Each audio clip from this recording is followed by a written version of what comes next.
That idea that just because you have a thought, just because you have an emotion, it doesn't make it important. And that's just a thought and an emotion that's attached to that thought, and it doesn't make it that important. And so when I was going through terrible times, when I've gone through heartbreak, one of the key lessons I learned was, okay, there's really cloudy skies right now. That wins. For a few minutes, even if it's just 5, for 5 minutes, you noticed, I felt better.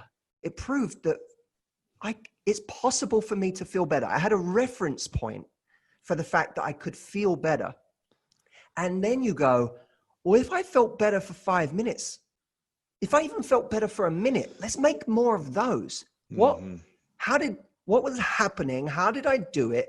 I might not be able to get my day to the point where I even feel good for a quarter of the day right now, right? That might be an unrealistic goal. But if I had 1 good minute or 1 good hour, let me make the new goal, not to be great or to be happy or to get over this, just make more of those. Yeah.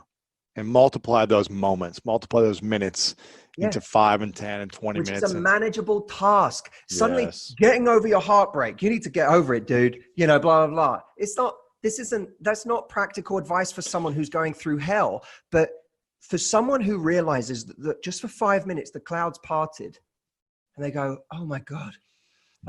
It's like one of my favorite movies, Swingers, where Mikey is always thinking about his ex and who he left, and then now she won't come back to him 6 months ago or whatever, and he's constantly talking about it, obsessing about it, suffering in pain, and then he finally learns to just put his attention somewhere else. That's right. For a few minutes, and then put it for an hour, and then he goes on a date with someone, and then he forgot he thought about her for a day, and he was like, wow, I didn't talk about her all today, And here's what's so important about that, because what's really interesting about that movie is he begins to do these things that slowly start to create more moments of good weather in his day.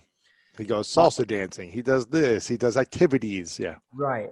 But what we have to be aware of, you have to respect whatever is the drug, whether it's your ex, whether it's genuinely a drug or booze, or whether it's a situation that makes you feel bad or whatever.